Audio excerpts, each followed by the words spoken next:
விஜய் ஒரு மாநிலத்துல மட்டும் இல்ல 3 மாநிலத்துல ஆட்சியை பிடிக்க போறான்னு சொன்னா உங்களால நம்ப முடியுமா? என்ன காரணம் சொல்றேன், வீடியோ முழுசா ஸ்கிப் பண்ணாம பாருங்க. காங்கிரஸோட கூட்டணியை ஏற்படுத்தக்கூடிய பட்சத்துல தமிழ்நாட்டுல 184 இடங்கள் தாவேகாவிற்கும் 50 இடங்கள்ல போட்டியிடுவதற்கு காங்கிரசும் இடங்கள் ஒதுக்கப்பட்டால் தமிழ்நாட்டுல விஜய் முதலமைச்சராகவும் காங்கிரஸ் துணை முதல்வராகவும் வருவதற்கு நிறைய வாய்ப்புகள் இருக்கு.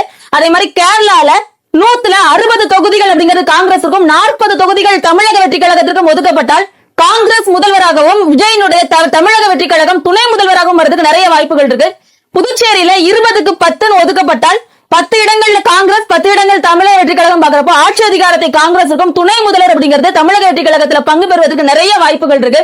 இந்த கூட்டணி வெற்றி கூட்டணியாக மாறும். பிரவீன் சக்கரவர்த்தியோடு ஏற்படுத்தியிருக்கக்கூடிய பேச்சுவார்த்தைகள் இந்த மாதிரியான தொகுதி பங்கீடுகள் பேசப்பட்டிருந்தால் இருவருக்குமே ஒரு நல்ல சாதகங்களை ஏற்படுத்தும் அப்படிங்கிற விஷயத்தையும், தமிழ்நாடு மட்டும்தான் திமுகவோடு கூட்டணி இருந்தால் காங்கிரசுக்கு ஓரளவுக்கு இடங்கள் மட்டும் கிடைக்கும். 3 மாநிலங்களை தமிழக வெற்றி கழகத்தோடு கூட்டணி வைத்தால் ஆட்சி அதிகாரம் வரைக்கும் கைப்பற்ற முடியும் என்றால் காங்கிரசினுடைய தேர்வு எதுவாக இருக்கும் அப்படிங்கிறதுக்கு நம்ம சொல்லி தெரியணுங்கிற அவசியம் கிடையாது. இந்த மாதிரியான பேச்சுவார்த்தைகள் தான் நடந்துட்டு இருக்குன்னு சொல்லிட்டு அதிமுகவுல இருந்து நிறைய பேர் இப்ப வெளியில பேசுறதுக்கு ஆரம்பிச்சிருக்காங்க. இது அவங்களுடைய கட்சி ஆதாயம், அரசியல் ஆதாயமாக இருந்தால் கூட இந்த ஒரு ஆரோக்கியமான அரசியல் நிலவரம் அப்படிங்கிறது தமிழ்நாட்டினுடைய அரசியல் காலத்துல வரக்கூடிய 2026 பார்ப்போம் அப்படிங்கறதுல எந்த ஒரு மாற்று கருத்தும் கிடையாது. முடிஞ்ச இந்த வீடியோ லைக் பண்ணுங்க, உங்களுடைய கருத்துக்களை கமெண்ட் செக்ஷன்ல பதிவிடுங்க, ஷேர் பண்ணுங்க, பேஜை ஃபாலோ பண்ணுங்க.